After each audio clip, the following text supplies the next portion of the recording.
Genesis chapter 43. But the famine continued to ravage the land of Canaan. When the grain they had bought from Egypt was already gone, Jacob said to his sons, "Go back and buy us a little more food." But Judah said, "The man was serious when he warned us. You won't see my face again unless your brother is with you.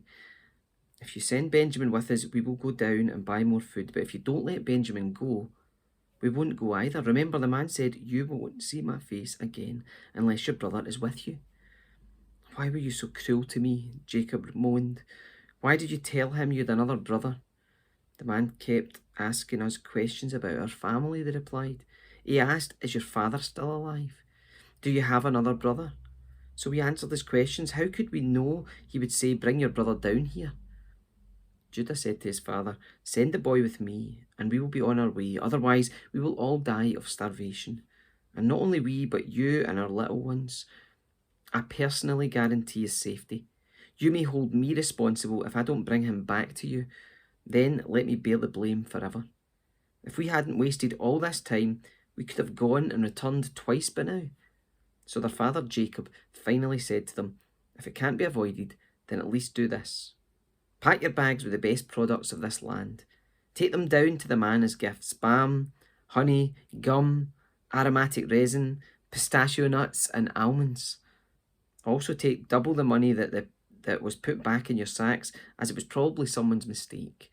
Then take your brother and go back to the man.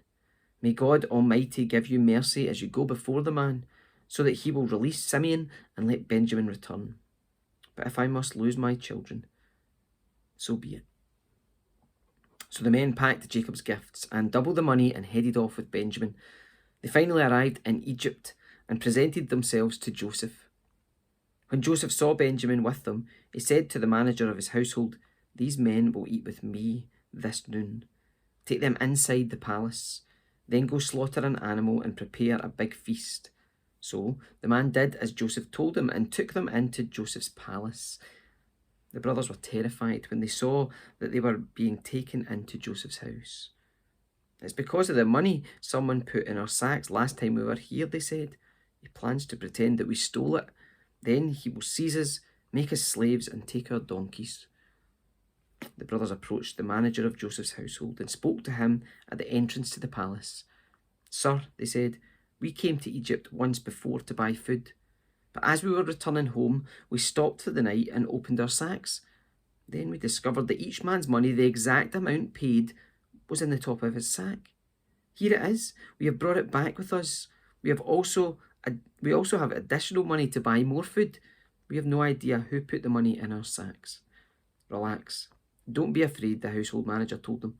"Your God, the God of your father, must have put this treasure into your sacks. I know I received your payment." Then he released Simeon and brought him out to them. The manager then led the men into Joseph's palace. He gave them water to wash their feet and provided food for their donkeys.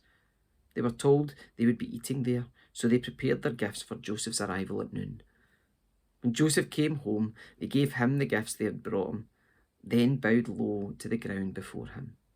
After greeting them, he asked, "How is your father, the old man you spoke about? Is he still alive?" "Yes," they replied, "our father, your servant, is alive and well." And they bowed low again. Then Joseph looked at his brother Benjamin, the son of his own mother. "Is this your youngest brother, the one you told me about?" Joseph asked. "May God be gracious to you, my son." Then Joseph hurried from the room because he was overcome with emotion for his brother.